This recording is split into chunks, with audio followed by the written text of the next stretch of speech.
de celebración. Para mí es un gozo poder entregarle este lugar para el mensaje al querido pastor Alberto González, que no necesita mucha presentación. Mi profesor del seminario, presidente de la convención, pastor de la iglesia de Pinar del Río, un hombre de Dios que queremos mucho. Aquí está Miriam. Miriam, si puede ponerse en pie para que todo el mundo la vea. Miren qué hermosa Miriam. La saludamos.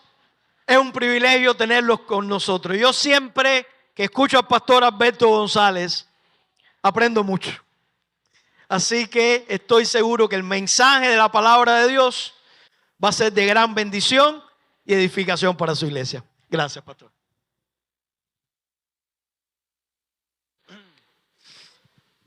Es una tremenda bendición, amados hermanos, para mí estar con ustedes y predicar en esta mañana. Hay un ventilador aquí que me molesta. O présteme algo para aguantar aquí.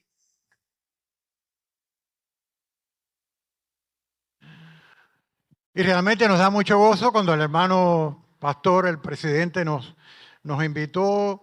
Yo no he estado predicando mucho en los últimos tiempos por problemas de salud y prediqué después de más de 2 meses el domingo pasado. Y les advierto que prediqué con un poco de temor, porque la última vez que prediqué di un show.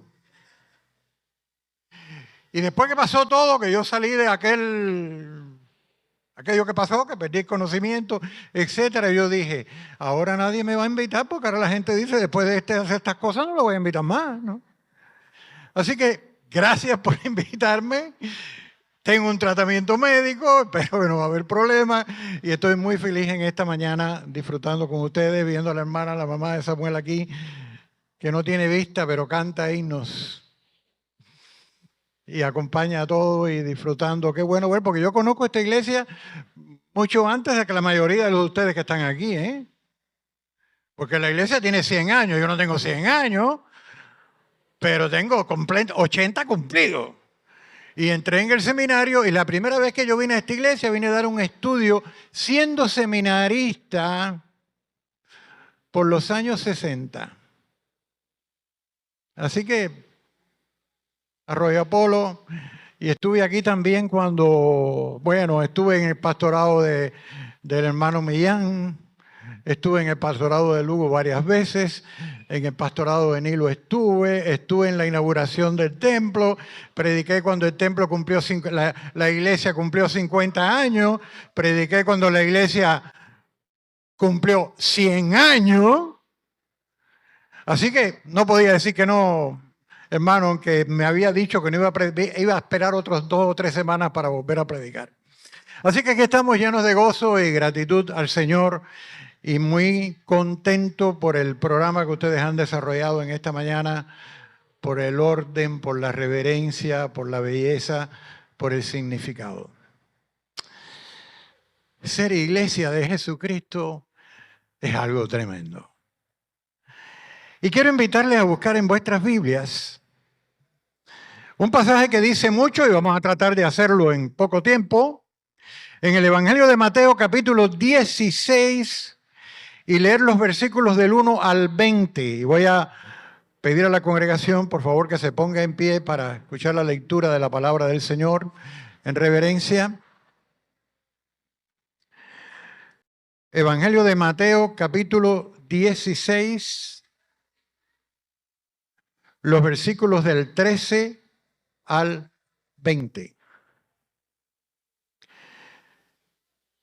Viniendo Jesús a la región de Cesarea de Filipo, preguntó a sus discípulos, diciendo, ¿quién dicen los hombres que es el Hijo del Hombre? Ellos dijeron, unos Juan el Bautista, otros Elías y otros Jeremías o alguno de los profetas. Él les dijo, ¿y vosotros quién decís que soy yo? Respondiendo Simón Pedro dijo: tú eres el Cristo, el Hijo del Dios viviente. Entonces le respondió Jesús: bienaventurado eres Simón, hijo de Jonás, porque no te lo reveló carne ni sangre, sino mi Padre que está en los cielos. Y yo también te digo que tú eres Pedro, y sobre esta roca edificaré mi iglesia, y las puertas del Hades no prevalecerán contra ella. Y a ti te daré las llaves del reino de los cielos, y todo lo que atares en la tierra será atado en los cielos, y todo lo que desatares en la tierra será desatado en los cielos. Entonces mandó a sus discípulos que a nadie dijesen que él era el Cristo. Oramos. Señor, te damos gracias por la bendición de poder estar aquí en esta mañana acompañando a estos hermanos y a esta amada iglesia en la celebración de su aniversario. Gracias por el programa desarrollado, gracias por la historia de esta iglesia, por la vida de tantos hermanos fieles, por tantas bendiciones, por tanto testimonio, por tanto trabajo. Gracias también por este pasaje. Ayúdanos en esta mañana a extraer de él las palabras, el mensaje, la fuerza, que nos ayude a comprender más la gloria de ser una iglesia de Jesucristo en este mundo. En el nombre de Jesús, amén. Pueden sentarse, amados hermanos, gracias. Tenemos delante un pasaje difícil, con algunos retos, muy conocido, conflictivo en cuanto a su interpretación, porque algunas iglesias lo ven de diferentes maneras, pero nosotros vamos a enfocarnos en esta mañana, en esta historia que nos cuenta este pasaje, que la enseñanza principal que podemos extraer de ella y que quiero compartir, y pido al Señor su bendición y su sabiduría, es que una verdadera iglesia cristiana jamás podrá alterar su esencia, su credo, su misión, ni su futuro. Voy a repetirlo, porque la iglesia no es nuestra. Decimos la iglesia bautista de Apolo, o de la convención bautista, o tú y yo decimos mi iglesia, pero la iglesia no es nuestra y tiene que regirse por quien implantó la iglesia. Y la verdad principal que quiero insistir en esta mañana es que una verdadera iglesia cristiana jamás podrá alterar su esencia, su credo, su misión, ni su futuro. Para hacerlo, yo me pretendo en esta mañana enseñarles una corta definición de iglesia. Hay definiciones clásicas. Y una iglesia, lo hemos estudiado, una iglesia bautista, un grupo de miembros bautizados, luego de profesión de fe, etcétera, etcétera, etcétera, etcétera, ¿no? Pero yo quiero enseñarles a ustedes y compartir con ustedes a la luz de todo lo que se enseña aquí, qué es una iglesia, y solamente les voy a pedir a la congregación que aprenda de memoria 4 palabras. Cuando ustedes aprendan de memoria 4 palabras, vamos a desarrollar la definición y habremos terminado. Primera palabra.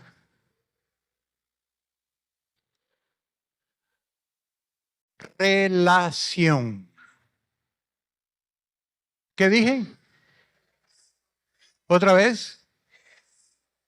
¿Y otra? No lo van a olvidar, ¿verdad? Porque una iglesia no es un edificio. Una iglesia no es una institución, puede ser desde el punto de vista humano.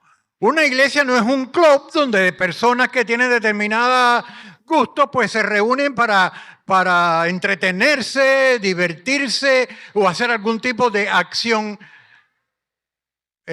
filantrópica. Una iglesia es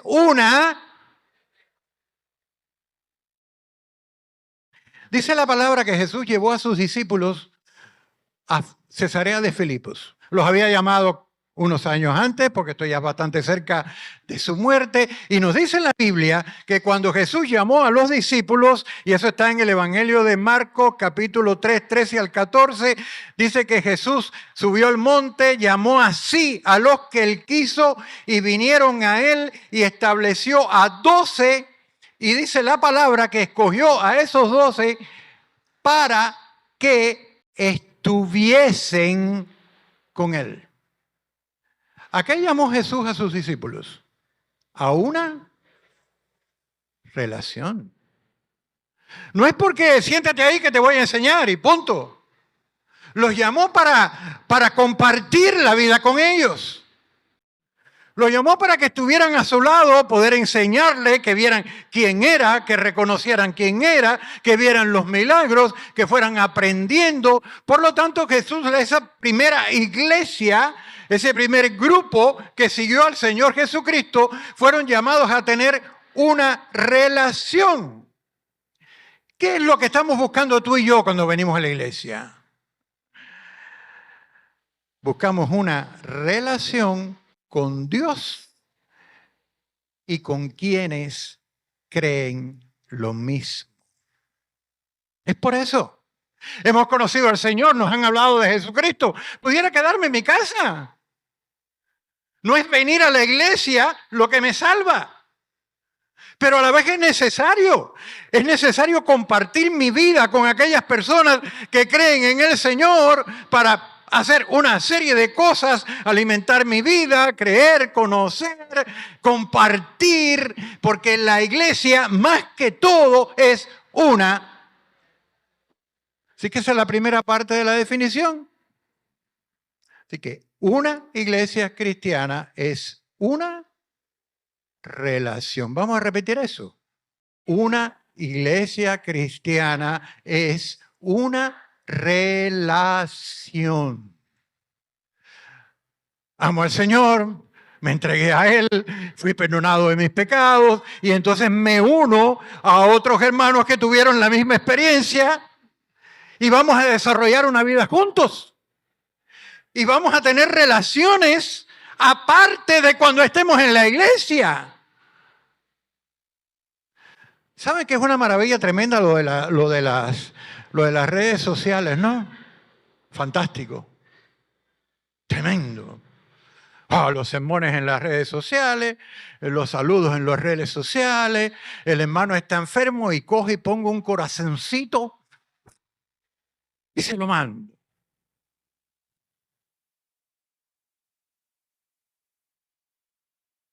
Yo no soy enemigo de las redes sociales y yo las uso, pero la iglesia es una relación. Y llegará el momento en que el hermano no necesita que tú le mandes un corazón. Necesitará que tú vayas a su casa, le pongas la mano en el hombro y ores por ese hermano. Y no lo podrás hacer todos los días, tendrás que desarrollar tu vida. Pero no podemos de ninguna manera olvidar que una iglesia es una relación. No puedo depender solamente de lo que estoy viendo en el teléfono o de lo que estoy haciendo en el teléfono y que tengo que organizar mi vida de alguna manera para que los hermanos que forman la iglesia de la cual yo formo parte estén conscientes de que los amo, de que son importantes para mí y que llegarán momentos en la vida, no serán todos los días, pero llegarán momentos en la vida en que yo tengo que estar ahí, al lado de mis hermanos, cuando necesiten de mí, cuando tengan problemas, cuando estén tristes, cuando estén solos, cuando estén atribulados. Porque si no, la iglesia no es iglesia. La iglesia es una, ¿qué cosa? Por eso el Señor Jesucristo llamó a los discípulos y los llamó ¿para qué? para que estuviesen con Él. Por eso llegamos, nos saludamos. Puede ser que haya tiempo que no nos veamos, pero para Miriam y a mí ha sido una bendición en esta mañana estar sentados al lado de la hermana, que la conocemos hace muchos años, que ya no puede vernos. Pero qué rico uno sentir relación. Segunda palabra. ¿Cuál es la primera? Segunda palabra es convicción. Repítanlo. Una iglesia es una. No, la primera. Una iglesia es una basada en una. ¿Qué les parece eso? Una iglesia es una relación basada en una convicción. ¿Cuál es la convicción? Bueno, el Señor le pregunta, por cierto, en Cesarea de Filipos, que no era Jerusalén, no era Nazaret, era Belén, era un lugar ya lejano, más bien, bueno, según dicen los historiadores, en Cesarea, la ciudad de Cesarea se había reconstruido para adorar al emperador romano, ahí había templos para los Baales, también para los dioses griegos, no era la zona donde ellos se habían desarrollado. Jesús lleva a los discípulos allí a Cesarea de Filipos y le pregunta, ¿qué dicen los hombres? ¿Quién dicen los hombres que soy yo? Dice la Biblia que uno le dijo Juan el Bautista, otros Elías, otros Jeremías, o algunos de los profetas, y él les dijo, ¿y vosotros quién decís que soy yo? Y entonces es que respondiendo Simón Pedro dice esta clásica declaración histórica en que dice, tú eres el Cristo, el Hijo del Dios viviente. Una iglesia es una relación basada en una convicción. ¿Cuál convicción? La convicción de que Cristo es el Hijo, el Cristo, el Hijo del Dios viviente. Y es importante que jamás nunca se nos olvide que lo que permite unida a la iglesia, lo que permite una buena relación en la iglesia es la convicción, la misma convicción que todos tenemos. No cómo es el hermano, cómo se comporta, cómo me saluda o no me saluda, cómo me trata, cómo no me trata, si vino a visitarme, si no vino a visitarme, si es alegre, si es triste, no lo resisto, insoportable. Porque los seres humanos tenemos todas esas cosas. Y yo creo que algunas veces todos las padecemos. Hay momentos en que somos simpáticos, otros momentos somos agradables, otros momentos somos insoportables, otros momentos somos increíbles, otros momentos decimos, mi madre, ¿pero qué le pasa? ¿Cómo no se da cuenta? ¿Cómo es posible? Pero la relación que tenemos en la iglesia no está basada en cómo tú y yo somos. La relación que tenemos en la iglesia está basada en que Cristo es el Señor de tu vida y de la mía. Entonces puede ser que en determinados momentos yo te defraude. Puede ser. Puede ser que cuando más te necesite no tenga tu ayuda. Pero la relación tuya y mía no depende de eso. Depende de qué. De que tenemos una misma convicción. ¿Sabe que normalmente en la vida nos relacionamos con muchísima gente por diferentes razones? Bueno, los que están en la escuela son nuestros compañeros de escuela, terminamos la escuela, la mayor parte ni nos podemos ver más nunca.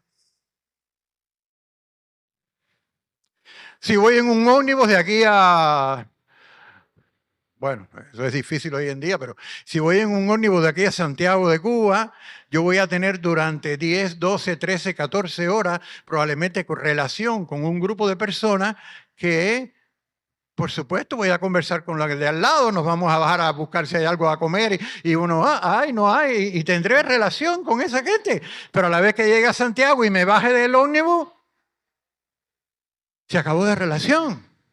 Puede ser que tenga en determinado momento de mi vida, viva en un pueblo y haga relaciones con los vecinos, pero después me mudé de allí, más nunca fui por allí, más nunca tuve nada que ver con aquella gente, y son gente que en definitiva salieron de mi vida. Pero la iglesia es otra cosa. La iglesia es una relación basada en una convicción. Y entonces cuando un hermano me defraude, no se tiene que romper la relación, porque lo que nos une no son que tenemos igual caracteres. Lo que nos une es que tenemos el mismo Salvador. Hemos recibido el mismo perdón. Tenemos el mismo Espíritu Santo. Tenemos el mismo anhelo de amar al Señor y de servirle hasta el último día de nuestra vida. Tenemos lo más importante de nuestra vida en común. Si tenemos diferentes caracteres y alguna que otra vez chocamos, si podemos no entendernos, si podemos defraudarnos unos a los otros, jamás puede romper esa relación que hemos hecho en base a que el Señor nos escogió, nos redimió, nos salvó y que ambos tenemos la misma convicción. Por eso no hay nada más triste que ver una iglesia dividida, ni más frustrante. No puede ser. Tenemos que ponernos de acuerdo. Tenemos que ceder. Somos lo que se nos ha enseñado a perdonar, a amar, a comprender, a esperar lo mejor, a ser tan amplios con los demás como el Señor ha sido conmigo. Porque a veces se nos olvida todo lo amplio y generoso y perdonador y amoroso que Dios ha sido con nosotros, y cuando tenemos un problema con alguien, hay un pastor amigo mío que dice, cada cual tiene su cementerio particular, ¿eh? Todo el mundo tiene un cementerio donde ha puesto alguna gente. Al lado. Pero la iglesia es otra cosa. En la iglesia tenemos que amarnos, sí. Tenemos que ayudarnos también. Tenemos que estar al tanto los unos de los otros, bien. Tenemos que cuidarnos realmente y tenemos que compartir el testimonio que tenemos y las cosas con el Señor, pero cuando esas cosas fallan, porque somos humanos y todos los humanos fallamos, quien no falla, ¿saben quién es? Jesucristo. Y nuestra relación está basada en Jesucristo. Por lo tanto, vamos con la definición. Ven que ya vamos por la mitad. Una iglesia es una basada en una. Vamos a decirlo todos completos, no solamente la palabra, conmigo. Una iglesia es una relación basada en una convicción. Así que nadie piense que la iglesia es el edificio puede cambiar, ojalá en el futuro no cabemos y podamos tumbar este edificio y hacemos otro y lo hacemos más grande y ni recordamos, ay, aquel edificio famoso que... Pero no es eso la iglesia. La iglesia es la gente. La gente que como tú y como yo creemos en lo mismo. Y eso nos tiene que mantener unidos por encima de cualquier circunstancia, de cualquier frustración, de cualquier desengaño, de cualquier tristeza, de cualquier abandono, de cualquier disgusto que como somos seres humanos, será imposible no tenerlos alguna vez. Así que ¿Qué estamos buscando en la iglesia? Una relación con Dios y quienes creen lo mismo. ¿Qué nos mantiene unidos en la iglesia? ¿Quién creemos y a quién adoramos? Y la enseñanza de la palabra de Dios. Tercera palabra. A ver, porque yo quiero estar seguro de que tengo buenos alumnos. ¿Cuál es la primera? ¿La segunda? La tercera es, la van a repetir después que yo, transformación. Vamos a decir la definición completa.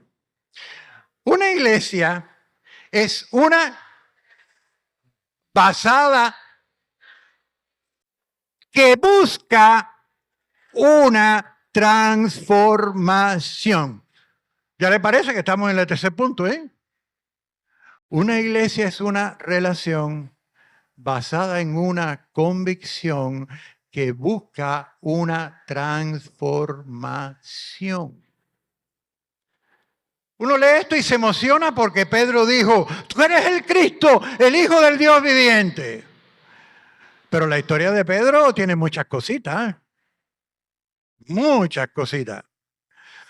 Todo parece indicar que era mal hablado, muy rudo.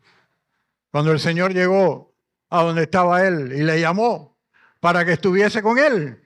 Y Pedro se unió. Y cuando usted ojea la historia de Pedro en la Biblia, se va a encontrar cosas tremendas, se va a encontrar cosas sublimes como este momento, pero se va a encontrar también otras cosas que no es la persona perfecta de ninguna manera. No lo era. Era tan espontáneo, tan, ¿cómo se dice hoy en día psicológicamente, pastor? De los caracteres, de lo activo y sanguíneo. Tan sanguíneo que Pedro no podía quedarse callado. Y como Pedro no podía quedarse callado, como él no podía quedarse callado, él tenía que hablar cuando nadie hablaba. Y a él se le tenía que ocurrir las cosas a que a nadie se le ocurrían. Y cuando una persona habla, cada vez que se le ocurre algo, comete muchos errores. Y la historia de Pedro en la Biblia es interesantísima. Por ejemplo, un día estaban todos los discípulos en una barca después que el Señor había hablado y cogieron el mar de Galilea. Imagínense, en el mar de Galilea se forman unas tormentas tremendas, no sé qué, y nos cuenta la Biblia que estaba todo el mundo muriéndose de miedo, clamando en aquel, rogando al Señor que tuviera misericordia, que van a morir todos allí por aquella tormenta. Pedro también, muerto de miedo también. Y de pronto ven que el Señor viene caminando sobre las aguas. Yo me imagino que la mayoría de los discípulos dijeron, gracias a Dios, Señor. Pedro no. Pedro, ¿qué va? Pedro dijo, Señor, si eres tú, mándame que yo camine también sobre las aguas. Pedrito, ¿cómo es posible? ¿Qué es eso? En vez de humillarte, Señor, ayuda. No. Señor, si eres tú. Él, porque vaya, está poniéndole en duda, Los demás ya felices. Y Pedro, si eres tú, manda que yo vaya a ti sobre las aguas. ¿Qué significaba que Pedro fuera sobre las aguas si no había podido resolver ningún problema? Y salió. Pero usted sabe cómo terminó la historia, ¿no? Señor, sálvame. Hijito, ¿cómo se te va a ocurrir? Él es Dios. Él es Dios. Tú eres hombre. Y por supuesto que Jesús puede hacerte que camines sobre las aguas, pero también tiene que enseñarte que no seas tan presuntuoso. Porque a lo mejor lo que había, eso soy yo pensando, no se nos dice la Biblia, pudiera ser que él lo puede decirle a los hermanos, ¿viste? ¿Viste? No solamente el Señor caminó sobre las aguas, yo también. Pero Pedro tuvo momentos sublimes. Oh, sí, tuvo momentos sublimes. Una noche el Señor hace una pesca milagrosa y ellos habían estado pescando toda la noche. Llega Jesucristo, les habla un tiempo y les dice, echen otra vez la barca. Vamos a pescar otra vez. Y los discípulos le dicen, entre ellos Pedro, Señor, hemos pescado toda la noche y nada ha pasado. ¿Para qué vamos a echar las redes? Dicen, echen las redes en mi nombre. Y van y echan las redes en su nombre, ocurre tremendo milagro y cuando se llenan los barcos de peces, y entonces Pedro dice desde el fondo de su alma, Señor, apártate de mí, que yo soy hombre pecador. A mí me encanta ese pasaje de Pedro. A mí me gusta Pedro. A mí me gusta porque se acabó toda la soberbia, se había pasado la noche entera trabajando, no había pasado nada, llegó el Señor, él sabía que era una cosa grande lo que había pasado y se humilla totalmente delante del Señor y le dice, apártate de mí, que soy hombre pecador. O sea, que él lo reconocía. Este pasaje es grandioso. Todos los demás dijeron cuando Jesús preguntó que si era que algunos dijeron Jeremías, los profetas, etcétera, y Pedro salió y desde el fondo de su alma dijo, tú eres el Cristo, el Hijo del Dios viviente. Y se ganó el mayor premio de la vida. Porque nadie había declarado eso así hasta ese momento. Solo él. Solo él. Y es muy interesante porque cuando usted ve la vida de Pedro, aquello fue un momento grandioso en su vida. O sea que a veces caía, a veces tenía momentos exaltados, otras veces tenía una claridad que Dios la ponía en su mente, otras veces poquitico después de eso, porque si ustedes piensan que Pedro había acabado de descubrir el Mediterráneo, de que Jesucristo era el Hijo del Dios viviente, cuando Jesús empieza a contar lo que pasaría en Jerusalén, Pedro le dice, Señor, que nada de esto te acontezca. Caramba, Pedro, ¿habías entendido o no habías entendido nada? ¿Se dan cuenta? Se dan cuenta que hay un proceso a través de la vida de Pedro en que él va conociendo al Señor con altas y bajas, comprendiendo, dejando de comprender, buscar, preguntando, no sabiendo, etc. No, y después de eso tuvo una idea magistral. Cuidado con las ideas magistrales de algunos. El Señor le dio a Pedro y a Juan y a Jacobo una oportunidad increíble. Usted lo sabe. ¿Cuál fue? Los llevó al monte y allí se transfiguró y Pedro, Juan, que por cierto dice que estaban muertos de sueño, estaban dormidos ellos. Pero se transfiguró Jesucristo y apareció Elías y Moisés y estuvieron conversando allí y entonces Pedro, arrobado viendo aquello, se le ocurrió la idea tremenda. Dijo, antes le había dicho que él era el Cristo, el Mesías de Dios, y Jesucristo había dicho que iba a morir en Jerusalén y todo eso. Y le dice, Señor, ¿por qué no hacemos 3 enramadas para quedarnos aquí para siempre disfrutando de este espectáculo? Pedro, no solo eso. Claro, cuando él vio que Jesús le lavó los pies a los discípulos, no, a mí no, porque él no podía entender que la grandeza del Señor, cómo iba a lavarle los pies a él. Y cuando Cristo lo regañó, le dijo, no, los pies, la cabeza, lo que sea. Pero era lógico que lo hiciera, porque era la comprensión de que el más grande estaba lavándole los pies. Pero después de eso, ay. Cuidado el que se crea cristianito que nunca peca, nunca hierra, nunca se equivoca. Porque a veces hay algunos cristianos así mismo. Después de eso, cuando Jesús anunció que uno de ellos lo iba a traicionar, ay, Pedro. Yo creo que desde el fondo de su corazón, déjeme decirle, no creo que era hipócrita. No. ¿Qué dijo Pedro desde el fondo de su corazón? Lo peor fue que él juzgó a los demás. Porque él hubiera dicho, no, Señor, yo no te negaré. No. Él dijo, aunque todos te nieguen, yo no te negaré.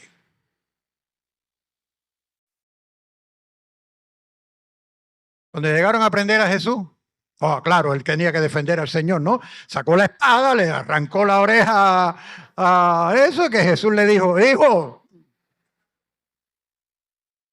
hay millones de ángeles que hubieran impedido eso, si tenía que pasar, se equivocó otra vez.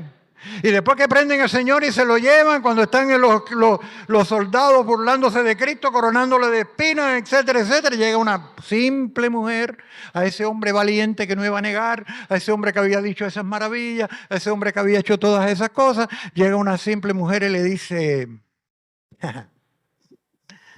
tú eres de ellos. No, que yo te he visto. Tú eres de ellos. No, yo no sé. Y dice la Biblia que la tercera respuesta que Pedro dio negando que él conocía a Jesucristo era maldiciendo, y ya saben, Pedro.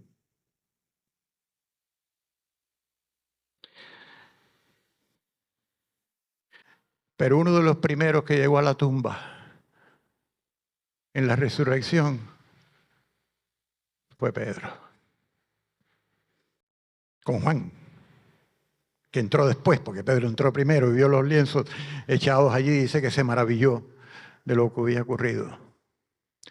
Pedro también, cuando Jesús se apareció otra vez y ellos estaban pescando, Pedro se tiró al agua. Yo me imagino que sería como diciendo, trágame tierra, como yo le voy a dar la cara.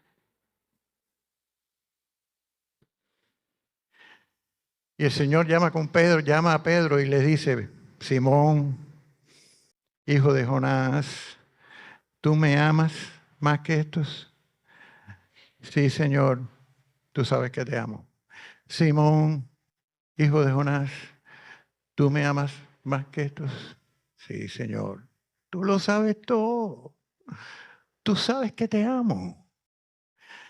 Y Jesucristo le dice a Pedro, al malcriado Pedro, al que se había equivocado muchas veces, al que había estado tanto en la cima como con C como en la cima con S, le dice, apacienta mis ovejas.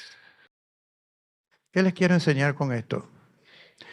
Les quiero enseñar que la iglesia es el instrumento de Dios a través del Espíritu Santo y de la enseñanza que aprendemos en la iglesia de ir poco a poco transformando nuestras vidas. Que lo que a mí me parecía imposible de cambiar en mi vida, con esa relación basada en una convicción y la relación con los hermanos, voy poco a poco, experiencias más, experiencias menos, dándome cuenta de mis errores, aprendiendo la Biblia, creciendo en gracia del Señor, porque la iglesia es una relación basada en una que busca una. Y Pedro es el hombre que por primera vez dice, tú eres el Cristo, el Hijo del Dios viviente. Y Pedro, ese hombre lleno de debilidades también y de flaquezas, es el hombre que Dios usa, que por eso dice que las llaves del reino de los cielos, que usa para predicar el evangelio el día de la venida del Espíritu Santo. 3,000 personas se convierten, y otros se convierten también así. Y Pedro es incluso la persona que le lleva primero el evangelio a los gentiles. Y cuando usted quiera leer un libro de la Biblia lleno de piedad, de grandeza y de profundidad teológica, lea Primera y Segunda de Pedro. Porque la iglesia es una relación basada en una convicción que produce una transformación. Puede ser que tú, que estás empezando los caminos del Señor, pienses que tienes muchas amarras. Puede ser que hay costumbres que no puedes dejar nunca. Puede ser que creas que no. Mira, la relación con los hermanos, la convicción con el Señor y el proceso de vida y de enseñanza de la iglesia va obrando milagros en todos nosotros. Y la persona que pudiera ser más incapaz o que pudiera tener la historia más terrible, puede ser transformada y usada por el Señor de una manera maravillosa, porque la iglesia es una relación basada en una convicción que produce, que es el Espíritu Santo, no somos tampoco nosotros, pero en la vida de la iglesia, en la enseñanza. Por eso venimos a los cultos, por eso tenemos estudios bíblicos, por eso hay escuela dominical, por eso tenemos nuestras reuniones de jóvenes, porque en todas esas cosas vamos que transformando. Nadie cambia de repente. ¿No sabe eso? Que es un proceso y que lo que a uno le parecía imposible, al cabo del tiempo uno lo comprende y uno lo entiende. Y lo que a uno le parece que no podía dejar nunca, un buen día dice, ya, mira, Dios me libró. Porque ese proceso de transformación ocurre por eso. Ya saben 3 palabras, ¿no? Díganme las 3. La primera, la segunda, la tercera, la cuarta palabra es promesa. Repítanla. Vamos a decir la definición completa. Una iglesia es una basada en una que produce una basada en una promesa. ¿Cuál promesa? Miren lo que le dice: tú eres Pedro y sobre esta roca edificaré mi iglesia. La iglesia no es de Pedro. Pedro no es el Señor de la iglesia, es Cristo. Mi iglesia, y las puertas del Hades no prevalecerán contra ella. ¿Y qué quiere decir eso? Las puertas del Hades para los hebreos iban todos los muertos. Lo que eso quiere decir es que la iglesia de Jesucristo no morirá jamás. Jamás. Puede tener todos los enemigos del mundo y por cierto que los ha tenido. Yo prediqué hace puede ser 50 años, eso, un sermón que lo llamé que la iglesia no debía existir. Aún lo creo. Si fuera por los enemigos, ¿qué usted cree? No existiera la iglesia. Desde el principio. Si fuera por los problemas que se han confrontado, ¿qué va a existir la iglesia? No puede existir la iglesia por la fragilidad humana, la debilidad humana, la inseguridad humana. Pero es que la iglesia es otra cosa. La iglesia es una relación basada en una convicción que busca una transformación y que a través de la obra del Espíritu Santo y del poder de Dios y de la gloria de Dios se mantiene a través de los siglos, y pésele a quien le pese, la iglesia de Jesucristo va a estar en esta tierra presente, vigorosa, creciendo, progresando, ganando personas hasta el día que el Señor vuelva y la levante con ella a los cielos.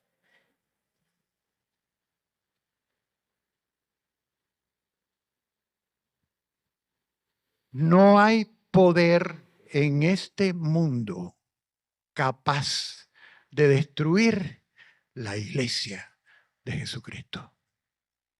Es más, todos los que lo han intentado fracasaron. ¿Sabe lo que quiere decir eso? Tranquilos. Tranquilos. Puede haber dificultades, pero la iglesia tiene una promesa.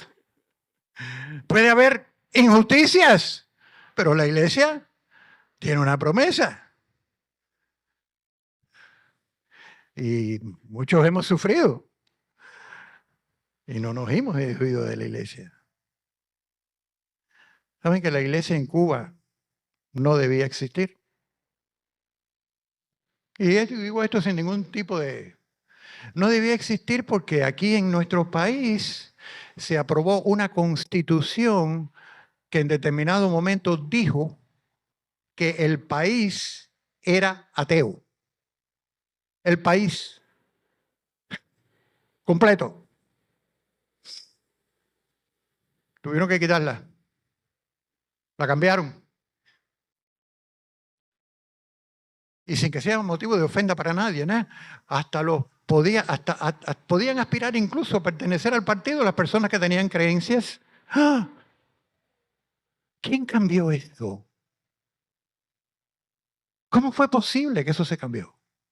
¿Cómo fue posible que un país que se declarase ateo, allá por los años 70,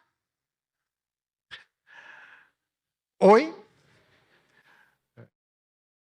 50 años después, ¿no?, seamos uno de los más religiosos del mundo? Porque no solamente cristianismo, hablando de religión en Cuba, lo que hay no tiene nombre. Pero las iglesias cristianas en Cuba, amados hermanos, para la gloria de Dios, no de nosotros, porque no se debe siquiera a nuestra fidelidad, se debe al poder de Dios, al amor de Dios y a la gracia de Dios. De ninguna manera tenemos que estar orgullosos, sino agradecidos al Señor. Estaba leyendo anoche que este año nuestra convención bautizó más personas que en ningún año había bautizado tanta gente en toda la historia. Miren, no se duelan mucho de los tiempos malos, que los tiempos malos suelen ser buenos para que la gente busque de Dios. Ya eso ha pasado aquí otras veces. Mientras más difícil es la situación, la gente como que se da cuenta, ¿no? Como que sabe que no puede, que tiene que haber algo y que de alguna manera Dios les habla y el Espíritu de Dios. Y las iglesias en nuestro país están creciendo, los creyentes en nuestro país están creciendo. Usted hace cualquier cosa en una iglesia, va a tener muchísima gente. Las escuelas bíblicas más grandes de la historia de la obra en Cuba se han dado en estos últimos años, porque en Cuba hubo tiempo en que la gente tenía miedo enviar sus hijos a la iglesia.